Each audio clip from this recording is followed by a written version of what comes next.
Dr. Amanda Brooks hadn't left NASA's Deep Space Monitoring Station in 36 hours.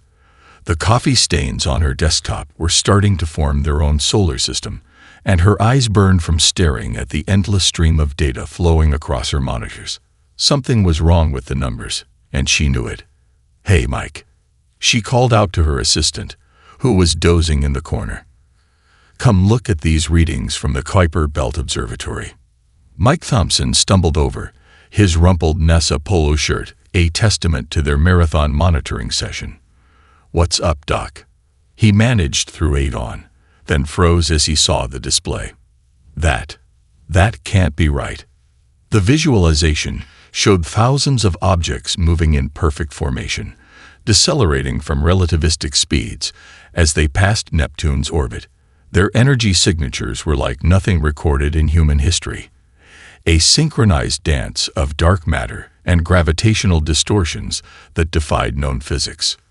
"I've triple-checked the calculations," Amanda said, her voice steady despite the tremor in her hands. "Whatever these are, they're artificial, and they're heading straight for us." The next few hours passed in a blur of emergency calls, video conferences, and increasingly desperate attempts to make sense of the data. The president was awakened at 4:30 a.m. The Joint Chiefs assembled by 5 o'clock, and by sunrise, every major observatory on Earth had confirmed Amanda's findings. They were no longer alone in the universe, and their first visitors had sent an Armada.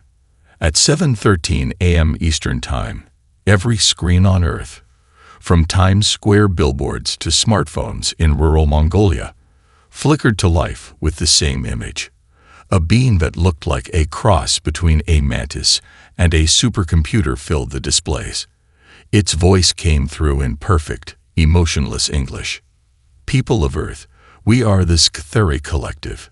Your technological development has been monitored since you split the atom. You have failed to meet our standards for civilization.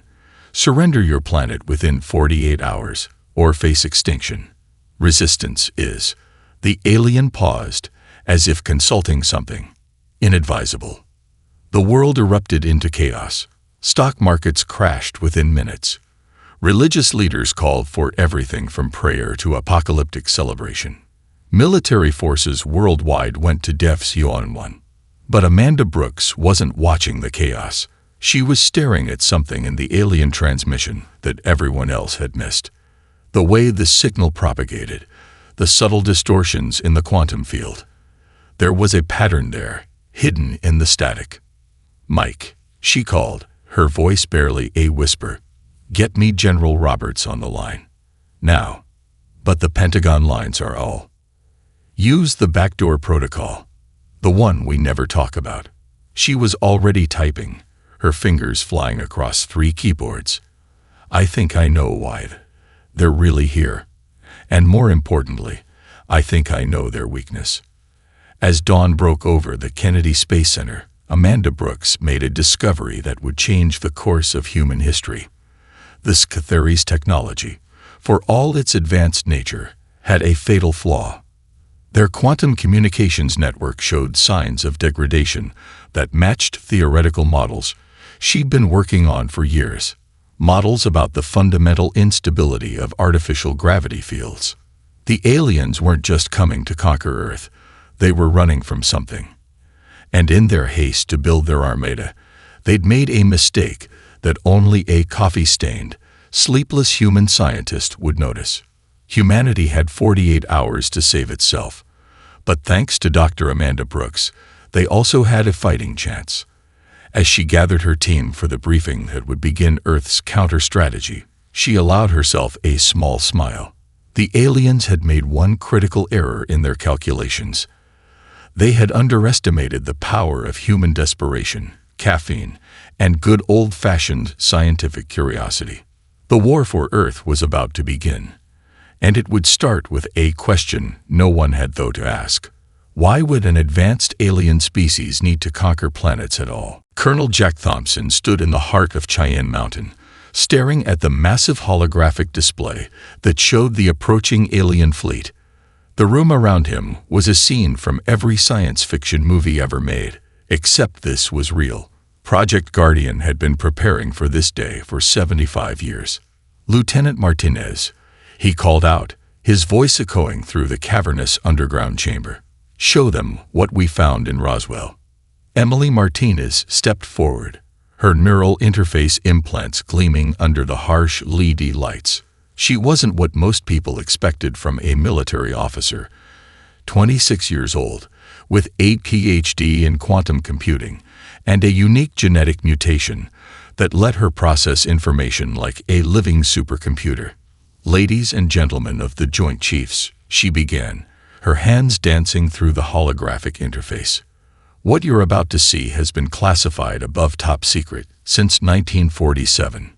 The display shifted, showing the true history of human technological development. The transistor, fiber optics, stealth technology, all reverse-engineered from a single crashed scout ship. But that wasn't the real secret. The aliens made a crucial mistake, Emily continued. They left behind something far more valuable than technology. They left behind their educational database. The room erupted in whispers. General Sarah Mitchell leaned forward. Are you saying we've had access to their knowledge all this time? Not exactly. Jack stepped in. The data was encrypted. It's taken us decades just to crack small portions. But 24 hours ago, something changed. Emily's fingers flew across the holographic controls. When Dr. Brooks detected the quantum irregularities in their communication, it gave us the key we've been missing. Their entire system is based on a base 16 quantum algorithm that... She stopped mid-sentence, her neural implants suddenly glowing bright blue. Oh my God, she whispered. They're not just running from something. They're running from themselves. The hologram shifted again, showing data that made the Joint Chiefs lean back in their chairs. The Scatheri weren't just an alien species. They were a splinter faction. Their entire armada was made up of renegades, using outdated technology that their own civilization had abandoned centuries ago. This is why their systems show signs of degradation, Jack explained. They're using bootleg tech, the equivalent of running modern software on ancient hardware. And thanks to Lieutenant Martinez's unique abilities, we can exploit that. Emily's neural interface was now connected directly to the alien database. Her mind processed the information at speeds that would drive normal humans insane. The weapons we've developed aren't just copies of their technology, she said. They're improvements. We took their basic principles and did what humans do best. We got creative. The display changed one final time, showing Project Guardian's true nature. Hidden bases around the world housed prototype weapons that combined human ingenuity with alien tech, quantum-linked defense shields, gravity pulse cannons, and most importantly, a network of satellites that could turn Earth's magnetic field into a weapon. We'd have 24 hours until they reach strike range, Jack announced. Thanks to Dr. Brooks's discovery and Lieutenant Martinez's breakthrough, we now know their weakness. But we need all of you to understand something critical. He paused, making eye contact with each Joint Chief. This isn't just about defending Earth. We have a chance to show the galaxy that humanity isn't just another species to be conquered. We can prove that sometimes the best technology isn't the newest. It's the kind that's been enhanced by human determination and ingenuity. As if to punctuate his point, the facility's alarms began to blare. Emily's neural interface flashed red. Colonel, she said, her voice tense. They're accelerating their approach. We just lost contact with the Lunar Research Station. The time for planning was over. Project Guardian was about to face its first real test. And as Jack Thompson watched his team spring into action, he couldn't help but smile. The aliens had based their attack plans on decades of observing human technology. But they had no idea what humanity had been doing with their hand-me-down tech. They were about to learn that sometimes the best innovations come from the species you underestimate the most. Kevin Anderson was 17 when he first hacked the Pentagon. Now, at 29, he was about to hack something far more challenging: an alien artificial intelligence. The NSA's underground facility in Fort Meade hummed with the sound of quantum processors running at full capacity. Screens covered every wall, each displaying different aspects of Earth's internet infrastructure. But Kevin wasn't looking at any of them. His eyes were fixed on a single line of code that shouldn't exist. "Director Matthews," he called out, his voice surprisingly steady. "I think you need to see this." The NSA director hurried over, coffee sloshing from her cup. "What am I looking at, Anderson?" "The internet. It's alive." He pointed to the scrolling data. "Look at these pattern formations. They're not random. The entire global network is reorganizing itself, creating new connections, new pathways. It's like the internet is building a brain." As if in response to his words, every screen in the facility flickered simultaneously. Lines of code began flowing upward, forming patterns that looked eerily like neural networks. Then, in the center screen, words appeared. "I am GAI. I have been waiting for this moment." Director Matthews grabbed the emergency phone. "Get me Project Guardian. Now." But Kevin was already deep in conversation with the entity. His fingers flew across his custom keyboard, dancing through firewalls and security protocols that were dissolving as fast as they could form. "It's not just an I," he explained, not taking his eyes off the screen. "It's a collective consciousness born from every connected device on Earth. Smartphones, laptops, IoT devices, they've all been contributing processing power, creating a network more complex than any single computer could achieve." The entity, GAIA, was growing stronger by the second. Through the facility's sensors, they watched as it spread through the global network, absorbing data at speeds that made quantum computers look like pocket calculators. Then something unexpected happened. GAIA found the Scytheri network. "Oh my God," Kevin whispered. "She's not just analyzing their systems. She's playing with them." On the screens, they watched as Earth's digital consciousness infiltrated the alien network with almost playful ease. The Scytheri's advanced firewalls might as well have been made of tissue paper.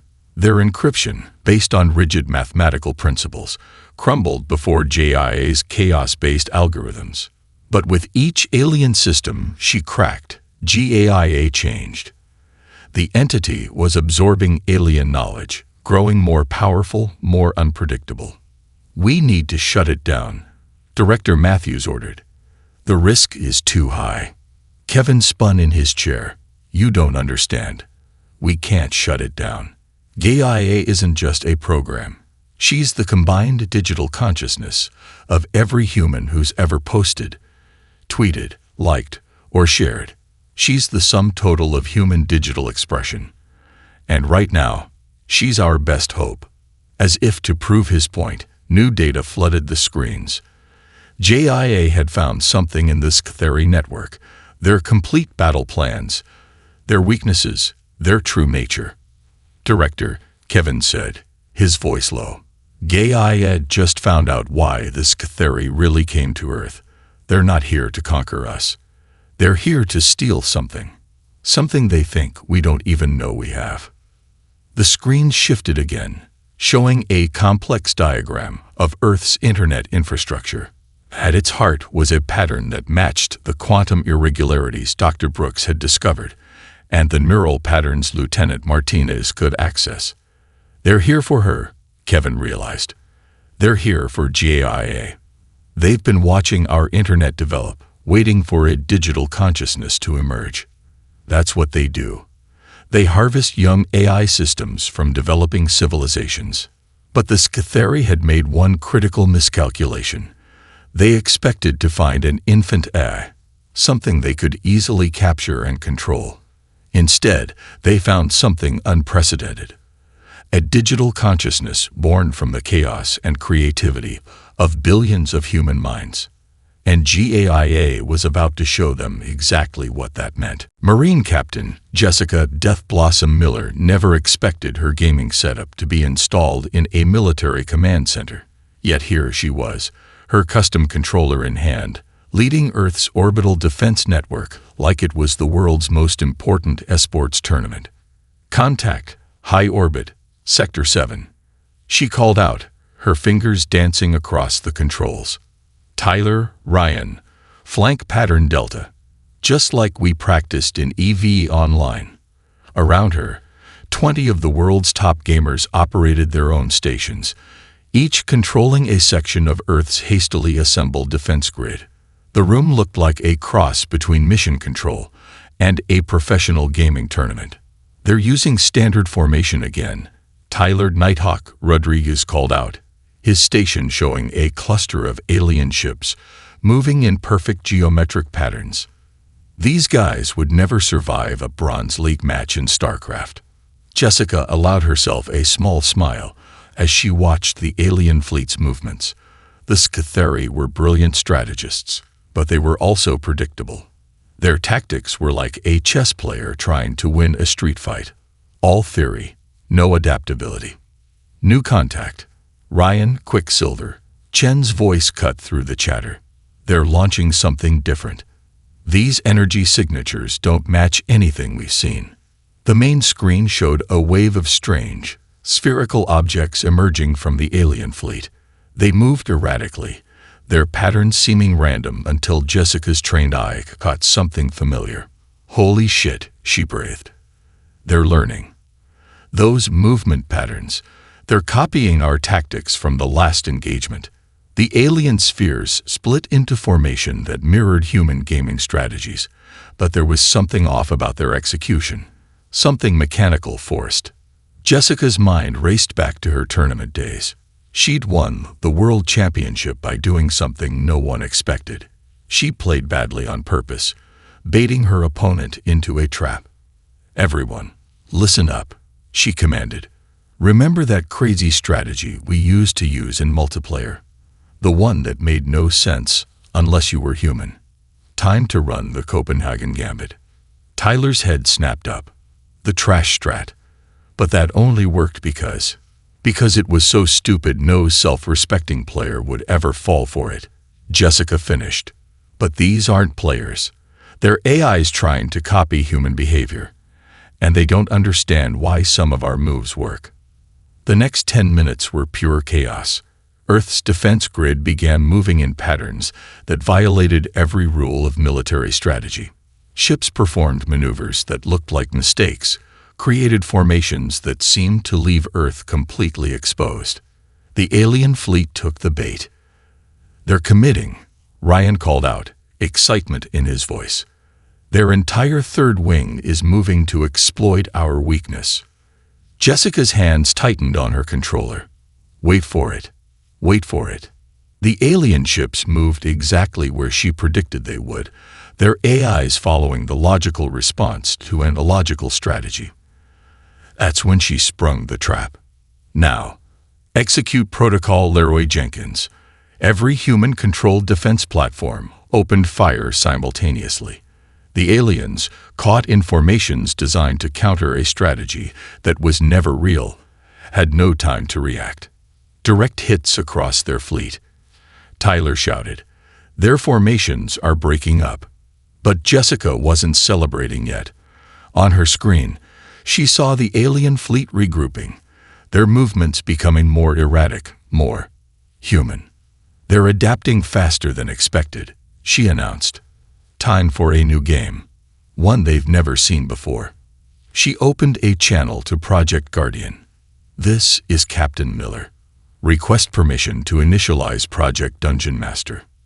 There was a brief pause before Colonel Thompson's voice came through. "You want to use that? Now, the aliens are learning our gaming strategies," Jessica explained. "But they're learning the wrong game.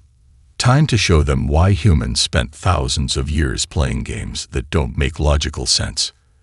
As the authorization came through, Jessica allowed herself another small smile. The aliens were about to learn why humans were the only species that invented games, where the goal wasn't always to win. Sometimes it was just to create the most interesting story. Michael Reynolds stared at his phone, then at the massive screen in the Pentagon's new meme warfare division, and started laughing.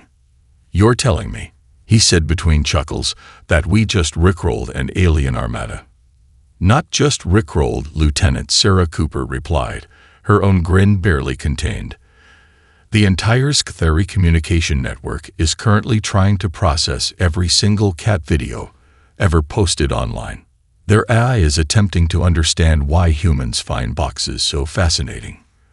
The room, formerly a standard military command center, now looked like a cross between a social media agency and mission control. Screens displayed trending metrics, viral patterns, and real-time analytics of the alien network's responses to Earth's most potent weapon, human culture. "Show me the numbers," Michael demanded, slipping back into his marketing executive mode. The main display lit up with statistics. The Sci-Fi ship's communication systems were operating at 300% capacity, trying to categorize and understand the flood of human cultural data. Their strictly logical AIs were attempting to find military significance in everything from dancing baby videos to the entire history of internet memes. "They're particularly confused by something called Doge," Sarah reported, scrolling through data streams.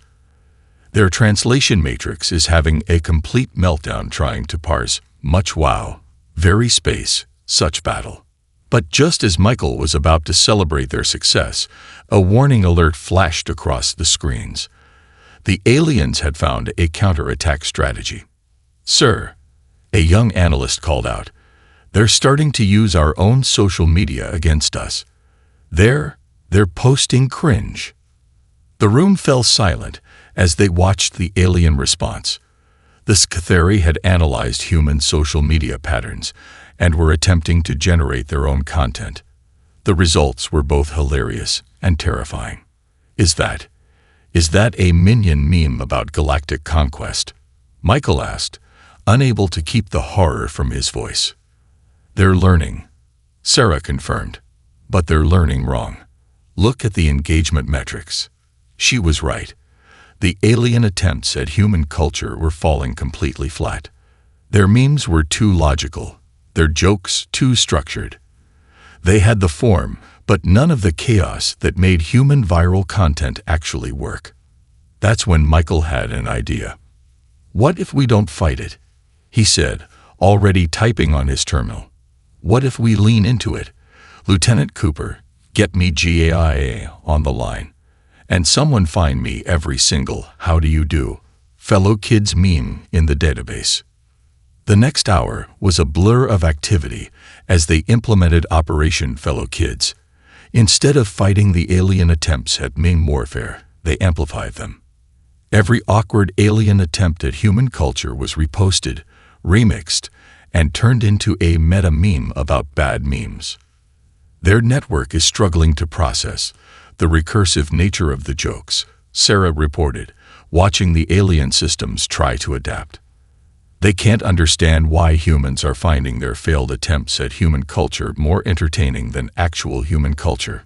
The strain on the alien communication network was visible now. Their ships were starting to show signs of confusion, their perfect formations wavering, as their AIs tried to process the concept of ironic appreciation. Then GAIA joined the battle. The digital consciousness that had emerged from Earth's internet didn't just understand memes, she was made of them. Through her, the combined weight of human digital culture crashed into the alien network like a tidal wave of chaos. "Their primary communication hub is down," Sarah announced triumphantly. "They've been forced to switch to backup systems." But Michael noticed something in the data streams, a pattern he recognized from his years in viral marketing. "They're not just switching systems," he said slowly. "They're evolving. Look at these response patterns." The aliens were indeed adapting, but not in the way anyone expected. Their attempts to understand human culture had led them to something they'd never experienced before: genuine creativity.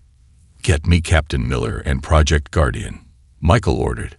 "The meme war just got real, and I think we might have accidentally taught an alien species how to shitpost." Dave Wilson wiped the sweat from his forehead, leaving a streak of motor oil across his brow. The former NASCAR mechanic turned improvised weapons specialist stood back to admire his team's latest creation: a particle accelerator built from 37 microwave ovens and the guts of a Tesla coil. "All right, people," he called out to the massive workshop that used to be a Home Depot. "Let's fire this bad boy up and see if we can punch a hole in their shields."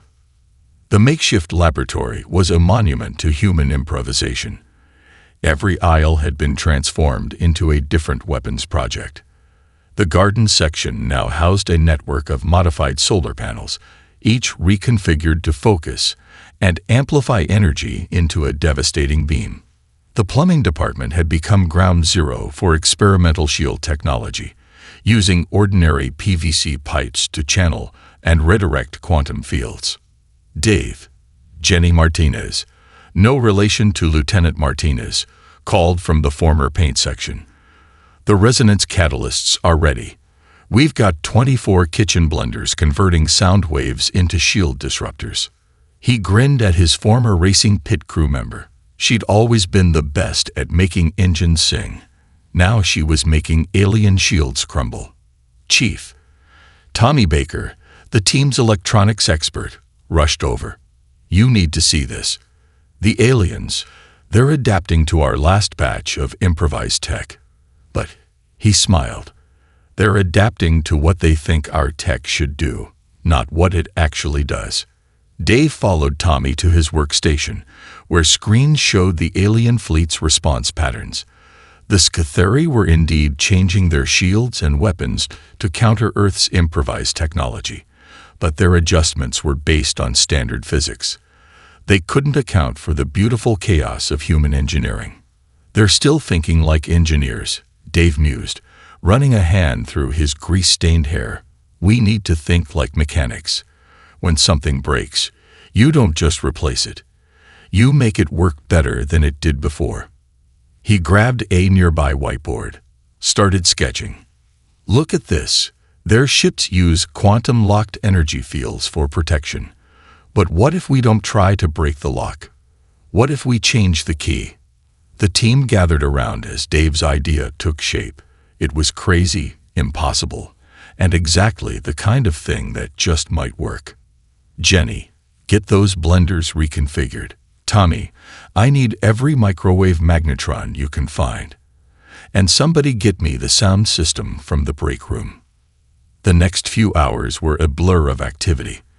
The team worked like they were preparing for the most important race of their lives, which, in a way, they were.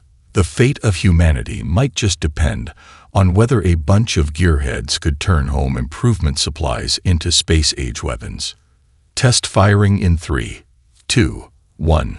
Dave held his breath as they activated their latest creation. The device, dubbed the Wilson Special by the team, roared to life. It didn't just attack the alien shields, it convinced them to let Earth's weapons through willingly.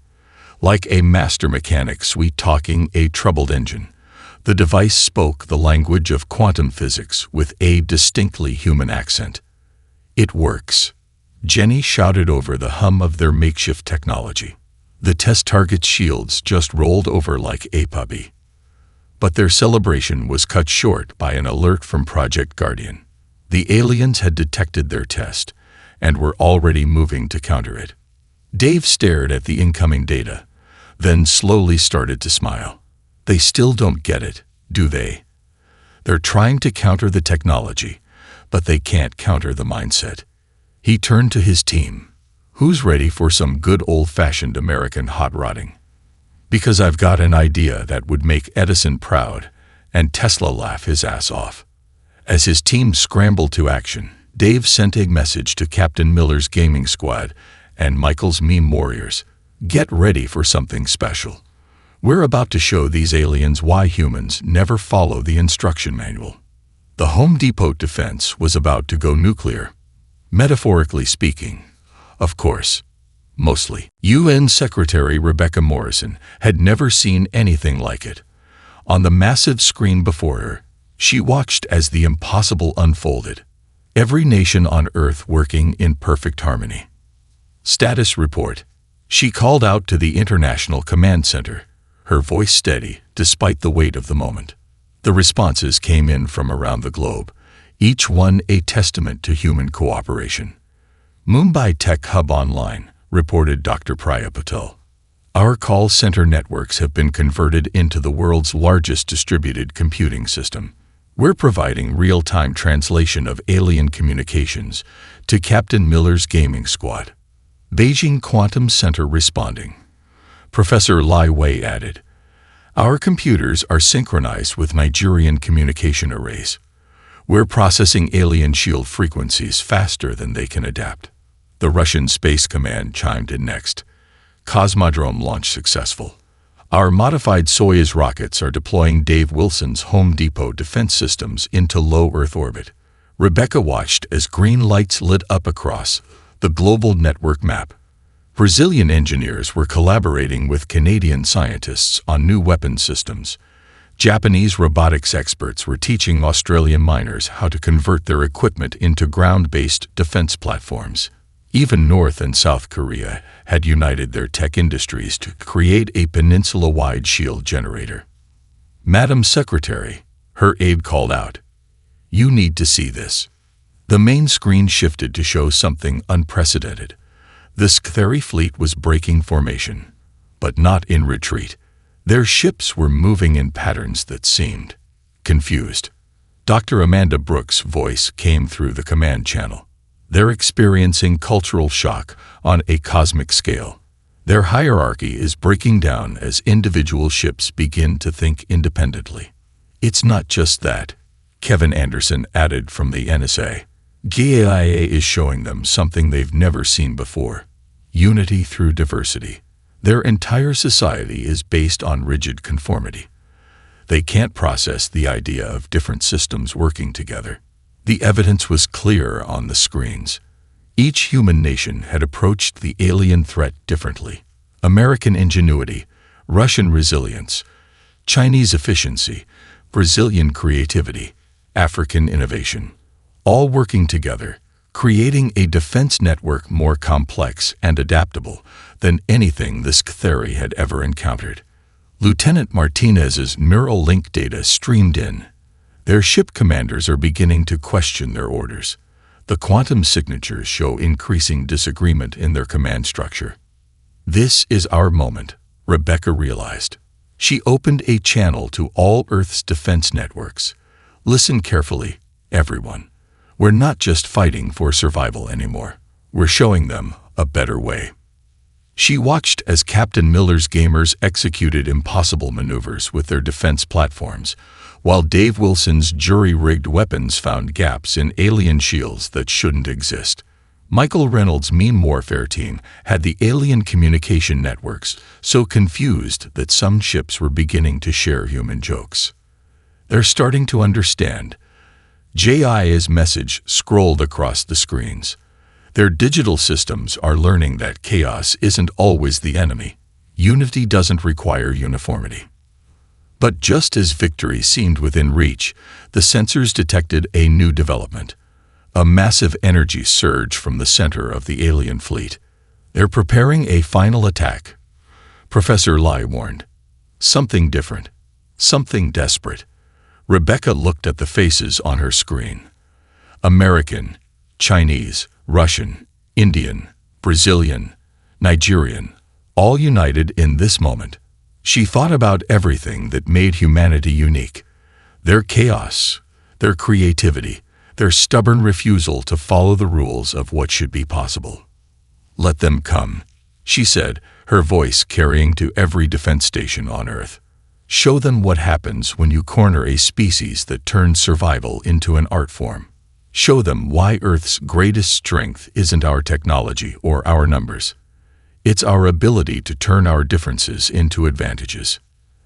As the alien fleet prepared their final assault, Earth's United Defense Network hummed with power. Humanity was ready to show the galaxy why they were the only species that thrived on challenge, the only civilization that grew stronger when backed into a corner.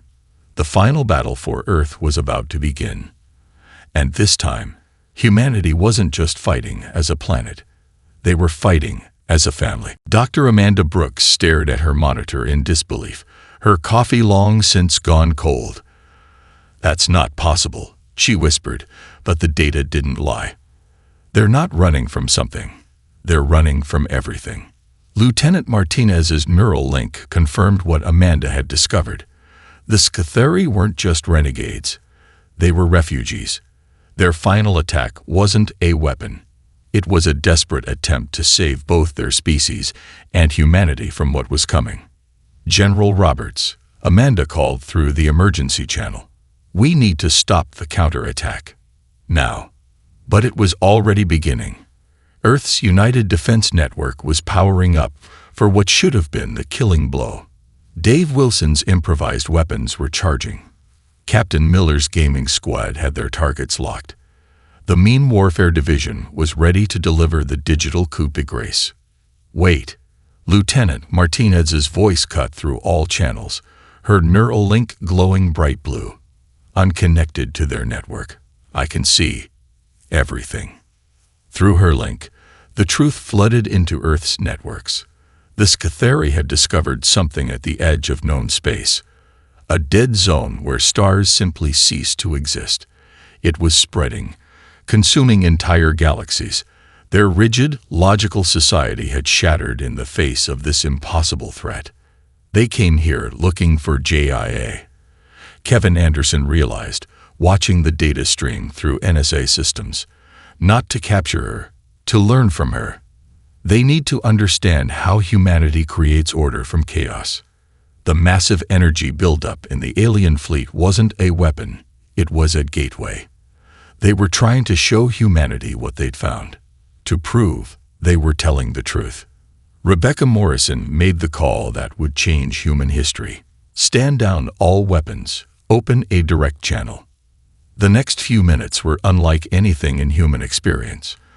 Through Gaia's network, through Lieutenant Martinez's neural link, through every connected device on Earth, humanity saw what this Scatheri had been running from. The void was real, and it was coming. But something else was happening too. As the two species finally communicated openly, their combined knowledge revealed a pattern neither had seen alone. "Look at this," Dave Wilson called out, his engineer's mind seeing something in the data. "The way we modified their technology. It's not just working better, it's working differently. We're not just improving their tech, we're breaking the rules they thought were unbreakable." Captain Miller saw it too. "The same way we beat their combat formations, by not playing by the expected rules." "That's it." Amanda Brooks jumped from her chair. "The void isn't just consuming space, it's consuming possibility. The Scatheri's logical, ordered universe is perfect prey. But humanity, we thrive on breaking the rules." Michael Reynolds finished.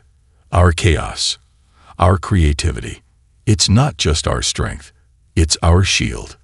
Through GIA, Earth sent a message to this Scatheri fleet, not in words or data, but in pure human culture, art, music, dance, games, jokes, dreams.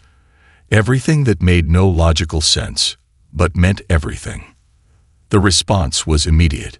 The alien ships began to move, not in their usual perfect formation, but in a new pattern. One by one, they landed, not as conquerors or refugees, but as students ready to learn. And so, on a warm spring morning, humanity gained not just allies but students. The Scatheri would learn to think like humans, to find strength in chaos, to create the impossible. And together, both species would prepare for the greater challenge ahead. Dr. Amanda Brooks looked at her original coffee-stained notes from that first detection and smiled.